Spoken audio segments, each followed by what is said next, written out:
Good morning, everyone. My name is Jamie Ray, and I'm the advisor at Vista Ridge High School in Cedar Park, Texas, just north of Austin. Thank you so much for joining us for Think Big. I am incredibly excited to be here with you today, and I hope the sessions that you get to attend just really encourage you and give you some great tools to head back to school.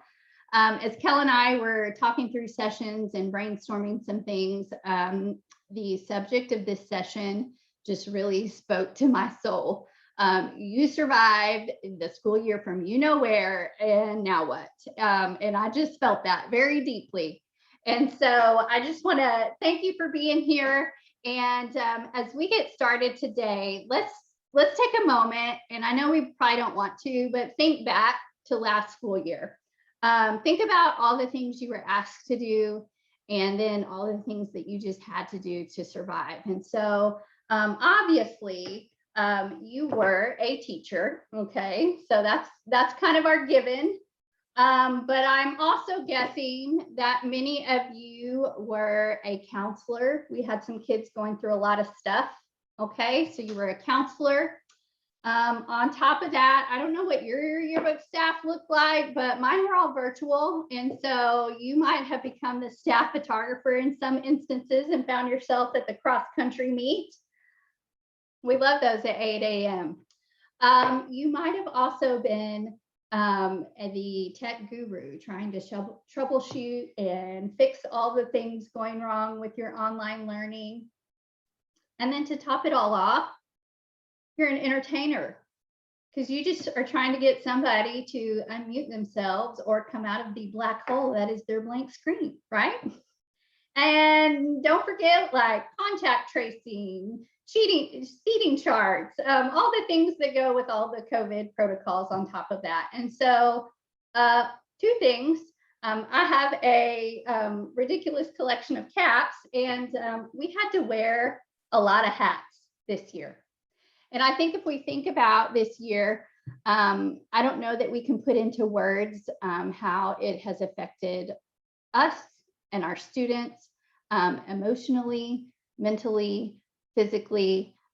There's just a lot that's there. And so as we jump in today and talk through some things, I just want you to know the heart behind this session is not to say, hey, you've survived the worst year of your teaching career, so now you can do anything.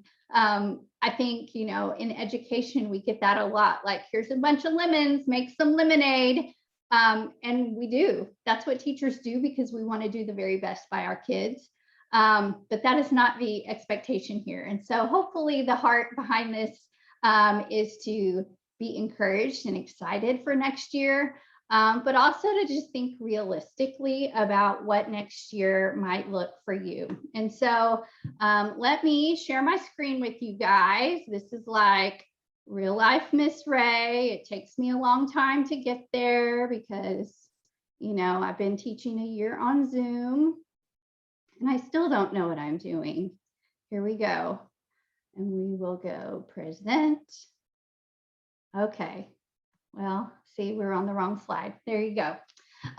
So as we jump in, I do want us to first just take a breath. I hope you've been able to do that this summer and do some things to fill you up and give you joy and just relax. I had to share this photo with y'all because it was just really the icing on the cake for the year. Distribution got changed, of course. And so we had to store and organize all of our yearbooks in an unused boys' restroom. And my AP promised that the floors had been cleaned. I'm just going to take his word for it. But it was like everything else last year. Nothing went according to plan. And so that was just the most hilarious thing to me. And I just had to share it with you guys. So I don't know what situation you're coming from or what your year looks like, but I want this to be a good time just to take a pause. You know, as we think about all the things that we're going to learn, one thing that I just want you to keep in mind is, as we talk through ideas and tips and tricks, decide what's most important for you for next year. And I think the key thing, and I have to tell myself this because I am, Miss Perfectionist to a fault. Everything cannot be most important. I've got to pick. And if I am trying to do everything perfectly, then everything suffers. And so this might be a conversation that you just have internally. It might be a conversation you have with your editors, but decide where you really are going to focus your energy, where you're going to really hone in. And I think that's going to really just help you be set it for success for the year. Okay, so we're going to talk about 3 R's today: reconnect, reset, and recruit. Okay, so hopefully we'll hit the highlights on them. But as we come back from a really just isolating year, also, has it been a year, 2 years? Like, I feel like there's a whole gap in my life and I don't know time anymore. But we want to reconnect. And I think that's going to be a really key piece for us, is reconnecting with your staff, you and your staff, reconnecting your staff with each other, and then reconnecting your staff with their whole campus. We've kind of been out of pocket. And so this is going to be key as we tackle next year. So as we think about reconnecting with your staff, like this, I don't know who wrote this meme here, but first time I read it, I about fell out of my chair because it is like real life on Zoom. So about 15% of our campus, and we have 2,500 students, 15% of our kids were on campus. So most of my classes had 1, 2 students. My largest class was 5. So we were very heavily in the Zoom life. Now your campus might look a little different, but that was where we were. And so as I thought about last year, the one thing for me, so I talk about, picking something where you're really going to invest. I wanted my kids to feel like they were known in my class because we were in this weird setup online. And I wanted them to feel some kind of connection. And so that's where I focused my efforts. And so every day we started class with a question of the day. There's a book of questions. I have the PDF, so I just keep it on my phone. I'll share it with you guys. It's in the resource doc. I would scroll. Here's our question of the day. And so Kiara is going to start us off. Kiara answers the question, and then she picks who goes next. So everybody had to be ready to answer the question, and everybody had to answer the question. And so that was just starting from day one. We got into that rhythm of, when I'm in Miss Ray's class, I know I'm going to have to talk to the people in my class, and I'm going to have to talk to her. And, did we get through all of our curriculum like I would in a normal year? Not so much. But I did have several students at the end of the year say, thank you for making this class feel more like normal. This is a class where I actually know my classmates.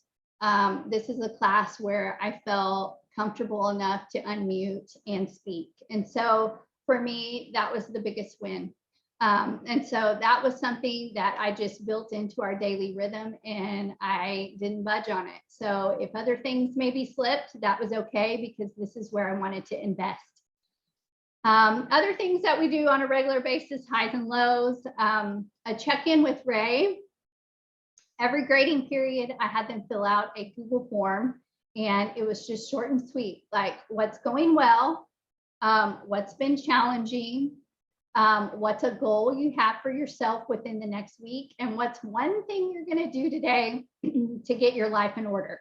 It might be clean your room, do your laundry, actually get out of bed. And that was a great conversation starter. So sometimes I would meet one-on-one with kids, or sometimes as they're coming into the Zoom call, I'm like, hey, Allie, did you make your mac and cheese last night? How did it turn out? And so these are things that I'm going to continue to build into our rhythm when we return in person next year. Another thing, I love to get a handwritten note. It just makes my day. And so I only did it twice because it took some time. But I wrote handwritten notes to all my students and I mailed them to their house because I didn't get to see them at school. And so even though it took forever, I heard from a lot of kids how meaningful that was to them. And so I just want my kids to know that I'm interested in their life and I care about where they are and how they're doing, because that just pays dividends. If they know that I'm in the loop as to what's going on, and some things are really challenging and you know, sometimes for them, and then other times it's more smooth sailing. But it just creates such a better working relationship when we dive into those crazy deadline seasons, because we know each other. And so that is a huge win for me, is if I can help my kids feel like, yeah, Miss Ray knows me. She knows what's going on and I can go to her if I've got something. So this year, I think I'm not going to mail them and save my postage and just we'll give them to them at school. So with this, it's not easy. It takes time. It takes time. It takes strategic questions. Like, it's kind of exhausting. You know, let them eat lunch in your room. Let them stay after school. You know, let your room be their home at school. I want C405 to feel like home for my kids. And so it takes a lot of time to get there. But connecting with your staff is so critical. Okay. So next, let's talk about reconnecting your staff with each other. You know, I think the biggest thing, and shout out to my Elwood fans, you know, I think it's either going to go one of two ways next year. They're going to be so starved for social interaction that this is my hope, it's just going to naturally happen and I don't have to lift a finger, and everybody's going to be so glad to be back together that they're just going to make all of these wonderful connections. Or we have been, you know, kind of in this isolated setup for so long that we have all these little hermit crabs that are coming back to school and they're not going to know what to do with themselves, and getting them to reconnect with each other is going to be like pulling teeth. It could go either way. But I think when we start, you know, getting our staff together and start having conversations with them, reminding them this is their book, okay? And that's a hard one for me sometimes too. It's not my book, it's their book, right? It takes every single one of them to play their part. And yes, some of them play their parts better than others, but it's not a one man or woman show. And so having that conversation with them and just setting the stage for this doesn't happen. Like, you create an idea and you plan it and you execute it, and people pay money for your homework. You know, when I tell them that, it kind of blows their minds a little bit. But I think helping them understand the weight and the scope and the really cool opportunity of what they do is, that's huge. So next, you got team building. Now, I kind of giggle at this because if you know me very well, I am really an introvert at heart. I hate team building. Like our faculty, when we go back to school, we're going to have to do Olympic Games, and that sounds terrible to me. One year we did karaoke, and that was my worst nightmare. And so I stood in the back with my group the whole time because I was like, this is not fun. However, I see the value in it. And I think it's funny with my yearbook staff is I tend to draw a lot of introverts. I don't know if it's because you know, they're like my people and I see myself in them a lot of times. I get a lot of introverts on yearbook staff. So when I have my extroverts, oh, I just love those kids. I love them so much because I'm like, I just love your energy. And so what I have found works really well for me is to get my extroverted kids to help me with team building. I know it's not my strength and it's not my passion in life, but I know it's so important to get our kids talking to each other. And especially where so much of our interaction is online or social media, having a face-to-face conversation, I tell you what, it is just really becoming a lost art conversation in a skill that they're going to need. It's going to be really important for them. So I'm thinking of Macy on my staff. She was the one girl who would respond on Zoom. So I throw out a question, Macy's on it. Macy is involved in PALS.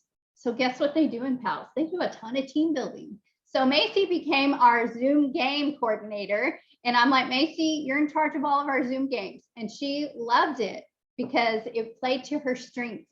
And so think about those kids that you have. Maybe they're in PALS, maybe they're in athletics or band or really involved in their youth group. If you've got an outgoing kid that's involved in these other, they're team building in those activities. So get those kids to step up and take on that role, and they are going to flourish. You know, and the other thing with team building is I like to keep it simple. I'm not big on a lot of prep. If I have to do a lot of prep for team building, it's probably not going to happen. Like here, we've got a picture of our speed friending. That's about as much prep as I do for all the team building. So, but anything you can do to get your kids talking to each other, because what's going to happen is they're going to start building those relationships. And then when a deadline's going to hit, and I'm trying to think, you know, Leisha doesn't have her page ready. She's going to be able to go to Lainey and say, hey, I'm not going to be able to make this deadline because there's a level of trust there. And we've talked about communication, and we communicate a lot.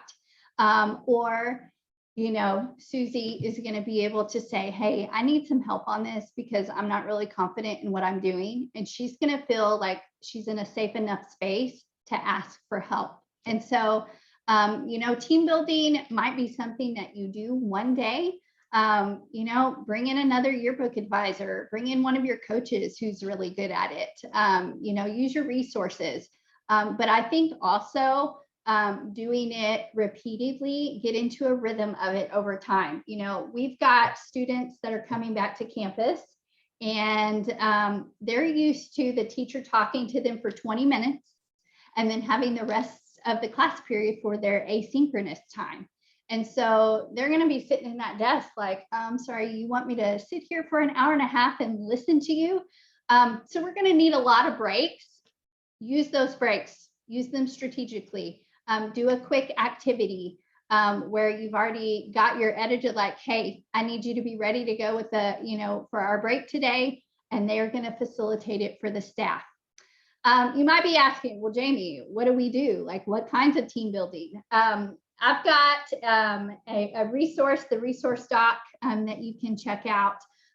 It's got everything that is kind of my go-to. Like I said, this is not my huge strength in life, and that's okay. So none of those are my original ideas. They've all come from someone else. But peruse that list and use it. You know, it's real simple, real easy, but it's going to make a big difference for your kids.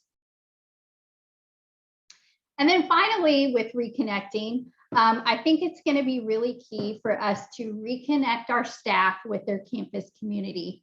You know, I'm thinking about all of our freshmen coming back they had to come to campus for STAR testing in the spring, and none of them knew where anything was on campus. Like, they were completely lost. And so that's going to be a big deal for next year.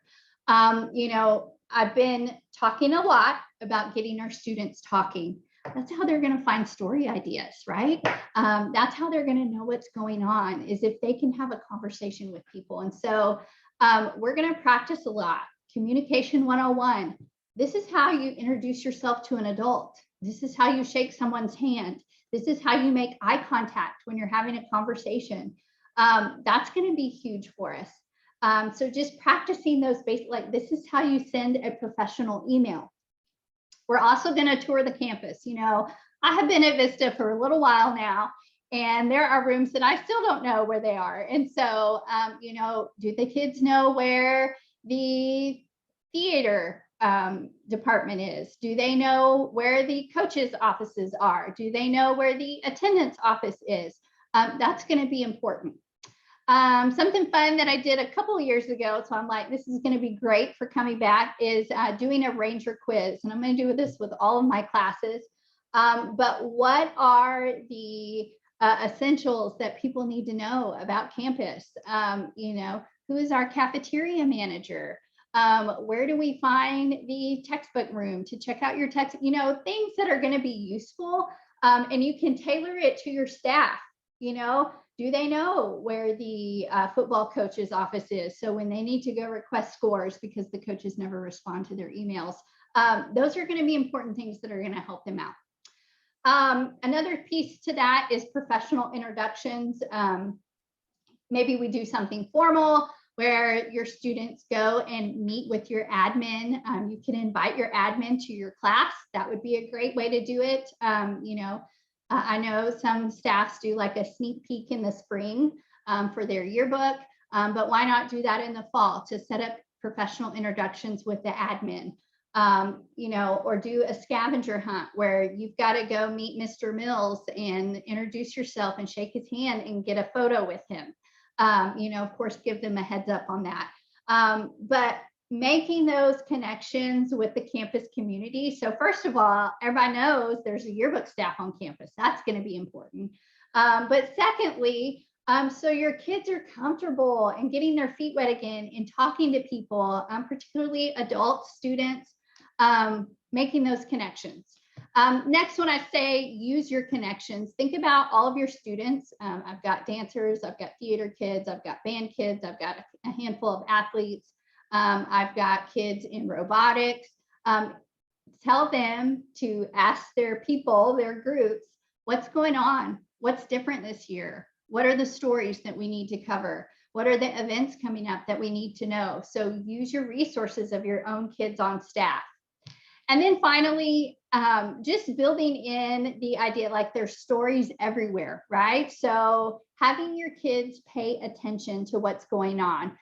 So seek out those story ideas, whether it's, a feature ideas hunt where they have to come in with a list of 10 different story ideas. It could be creating a beat system where you've got Jackson is going to cover fine arts. You've got Grace is going to cover sports. And so keeping up with what's going on campus. I know Samantha Jo Berry has a really great suggestion about creating a database of all the students and what they're involved in and how we can contact them. And that's an invaluable resource to use as well. But paying attention to their campus and what's going on. And I think it's going to be a little weird for them at first, but I think they miss it and I think they're ready for it. So reconnecting with their campus. All right, so the next piece, we want to reconnect, right? So we want to reconnect us with our staff with each other, and our staff with our campus community.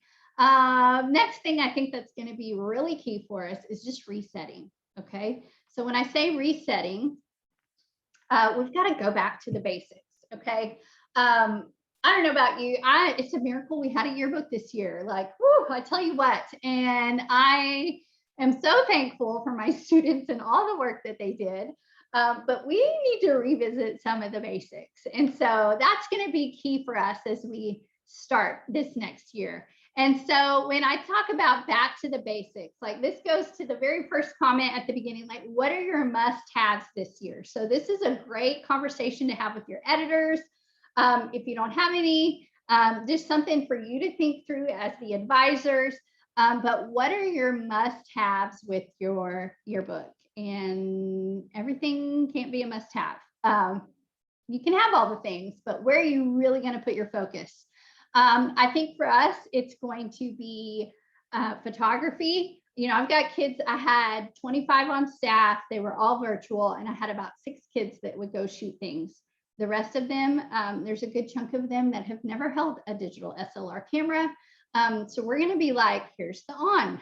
This is how you put the camera strap on. This is how you check out a camera. All of those things that have kind of just missed a chunk of my kiddos.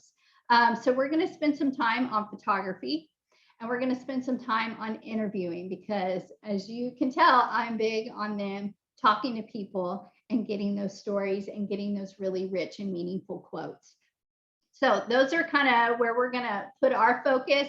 And then from there, I think you just decide, where do you go from there? You know, so if we go photography to interviewing, then I think the natural flow might be copy, writing copy. And then from there, we can get into design and then into AP style. So you're going to get tons of resources from all sorts of sessions that are going to help you with those specific things.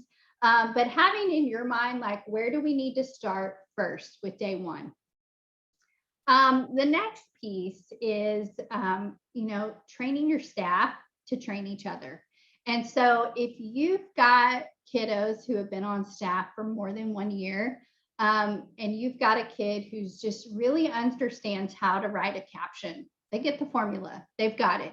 Or you've got a kid who just really excels in Photoshop or in design.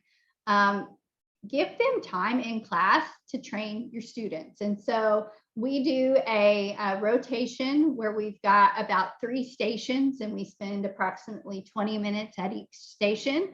And I've got my kids teaching the other kids. And then, of course, they know when I pop in, I've always got to put my 2 cents in there and say something.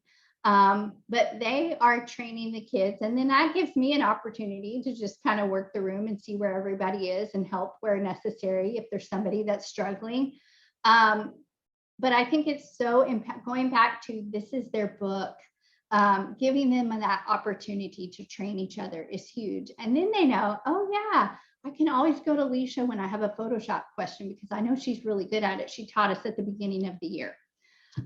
If you don't have that luxury, I think it's just, you just start from little by little, you know, maybe you take the first chunk of class, like the first 20 minutes of class, and you cover a specific topic. Okay, so this is how you're going to write a caption. Okay, day 2, this is how you take pictures at a football game, you know, and obviously you can scaffold that and build it out. But figuring out just some kind of system or rhythm to always go back to, this is how we do good work.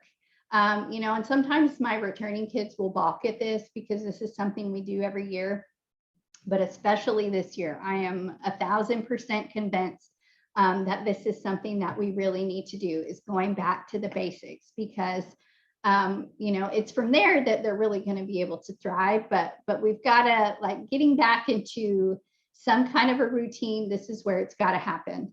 And also just thinking through, you know, classroom procedures. How do you check out a camera? How do you figure out what classroom a kid's in so you can go interview them?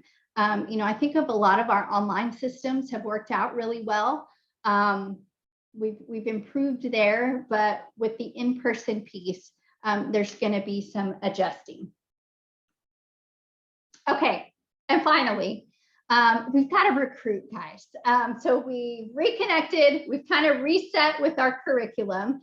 And, you know, on the curriculum piece, Balfour's got some great resources, and there are so many people that are willing to share all their things. So, and I'm going to share some things with you. So if you're like, oh, I don't know, we're going to hook you up. Don't worry about that.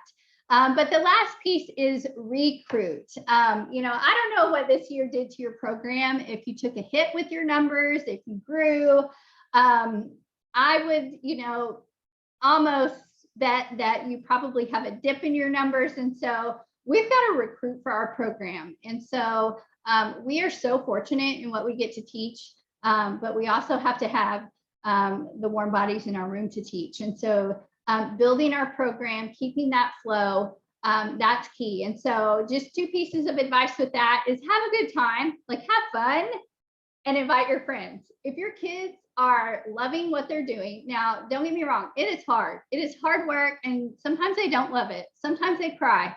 But generally speaking, they have a good time. And if they're having a good time, that's going to show, and that's going to help your program grow.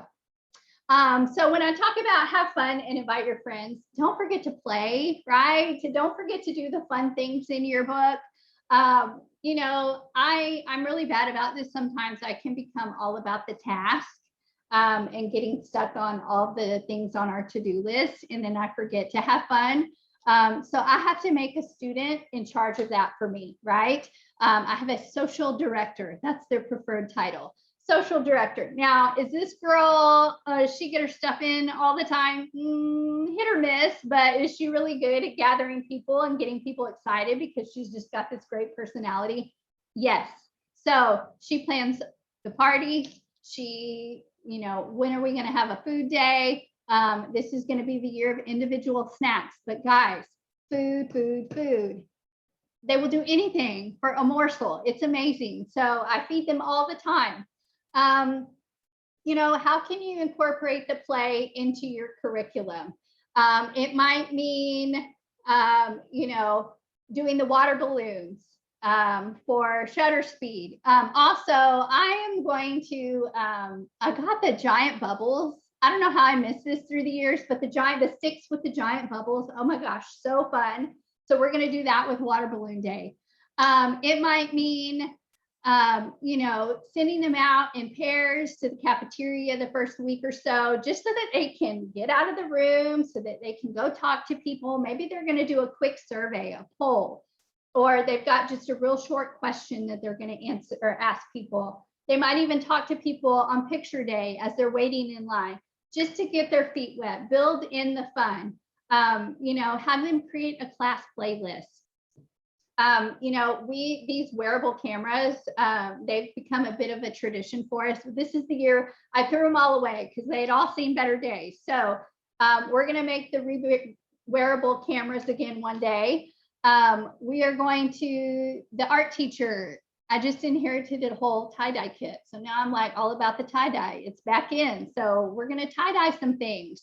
The graphic design teacher next door has a Cricut. I'm like, oh, we can make all their name for their laptop or their cup. Stickers. Oh, they love the stickers. So anytime you can build in some fun, they love a t-shirt, they love a hoodie. And then that gets the word out to your campus community. Have a banquet. We had a banquet. It was actually the first time that we'd all been in the same space together all year. So it was wonderful. We rented a local food truck and everybody had a meal together, but I invited all of our admin.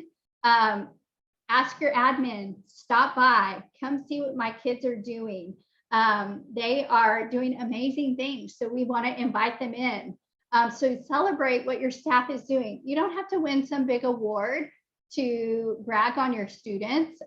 Maybe they submitted all their pages by their deadline. Maybe they got a really killer shot at the football game. Put it out on social media. Send an email. I go big or go home. When I email about my yearbook staff to brag on them, I put the superintendent on the email. I want them to know. I want them to know that there is a yearbook staff at Vista Ridge High School who's working incredibly hard. Posters all across campus. Like if you have great photographers, we have a document production center. So we print 11 by 17 pictures for 17 cents. Okay. If you don't have that available to you, check with your rep, see what's out there as far as marketing, signs, getting things printed, but get the word out. So there is a presence on your campus. Social media is powerful. So show the campus like a snippet of your kids going on an interview, taking pictures at a game, working in the lab on a whatever night, invite them into the process so that people out there don't think, oh, the yearbook fairy made that yearbook, that's not reality. And so any way that you can promote what your kids are doing and say, hey, my kids are doing an incredible job. That's what we want to do. Obviously there's email blasts and phone calls. But another really strategic way, a friend of mine, Paige Hurd at Cedar Park High School, she has created a slideshow. And in that slideshow, it's got all the courses that are offered in her program. What is the sequence of what you need to take and the name of it for you to sign up when you make your schedule. And then she reached out to former students and they shared with her how being on yearbook staff and journalism in high school prepped them for college or career. Did they all go and get a journalism degree? No, but the things that we do in our classes prepare these kids to do anything. And so that is a great marketing tool. I'll share a copy of it with you guys, but she sends it to the counselors. So the counselors have a ready-made, oh, have you thought about journalism? Here, take a look at this slideshow. This is what it's about. You can also, do an email blast to all the students, or, in their Google Classrooms for each grade level, post it there. So when it's time for kids to sign up for their schedules, that's a really great tool. And also just talking to your other classes, your journalism classes, reach out to the English teachers, reach out to the graphic design teachers, ask them for kids for your program. And so this is actually the first year, talking about picking one thing and doing it. This was the first year that I had really serious conversations with my journalism students about and getting them signed up for yearbook or newspaper before Christmas break. That was a game changer. I got so many more kids this year than I normally would because I did it at that strategic time. Now, in years past, I just didn't have the bandwidth because it was a December deadline, and that was our biggest, one of our biggest, and it just didn't happen. But this year, I really see the value in it. And so that's something that I'm going to just build into my schedule that, okay, I know it's a little painful, but I need to do this right now. So, and I think also just being willing to maybe take a kid that you don't know anything about, and I know we're all in different setups, and a lot of you're like, all my children, I don't know. So some of you get to be selective with your programs, some of you don't. But as I mentioned before, getting the word out, if you're at a high school, can you build that relationship with your middle school advisor? That's something that I'm still not perfect at, but I would like to do. So building that rapport, and so your kids can go visit and talk about the program so that you're getting those kids coming up through the feeder schools. That's how people are going to know that your yearbook exists. And so that was just a lot that we covered, but any way that you can just have a good time with your students, and then literally tell your students, hey, invite your friends to join yearbook. If your students are awesome, they most likely have awesome friends. So just get them to spread the word. And that's how, I have gained quite a few staffers over the year just from word of mouth with my kids. And I'm really thankful for that. Wrong way. Okay, so as we wrap up today, a few things. And I just want to tell you, your advising role is a gift. Thank you for what you do. You're in a job that gets maybe little recognition, no recognition. You get to be a part of kids' lives when they are figuring themselves out. Middle school, high school, we get to watch these kids grow up, and it is such a special time. And I just want you to remember what a gift that is to be a part of their lives, and that what you do as an advisor makes an incredible difference. I don't know if last year felt like that or not, but I guarantee you it did. So please hang on to that when you go back to school. And thank you. Like, really, I get it. Like, I get it. That's the great thing about this group is we get it. Secondly, just a, friendly reminder for myself, like, you can't do it all. So where do you want to focus? Just think through that over the next couple of days, is where do you want your staff to really focus in on? And then lastly, y'all, these are my girls over here on the right. These are all the advisors in Leander ISD. We have become just the best of friends over the years because, like I said, we get it. So if you can do anything over the next, and I know it's in an online format, so it's not quite as organic, but make friends, meet other advisors, figure out who's in your area. This is the way that you're going to survive, is if you've got people to encourage you and lift you up, people that you can gripe to because they know they've had that mom too, people who can share resources with you. So if you're not a member of the Facebook Balfour Advisor Group, join. It's always got something going on. And so it's just another great point of connection. Connect with your rep, connect with your AE at the plant. It takes a village to make a yearbook. We can't do this by ourselves. So that's just my last little bit of encouragement for you guys. Thank you so much for joining us. I hope you have a wonderful year. And I'm looking forward to seeing what comes out of it. But just know that as you start this year ahead, that what you do has incredible value. So thanks so much. Y'all have a great day.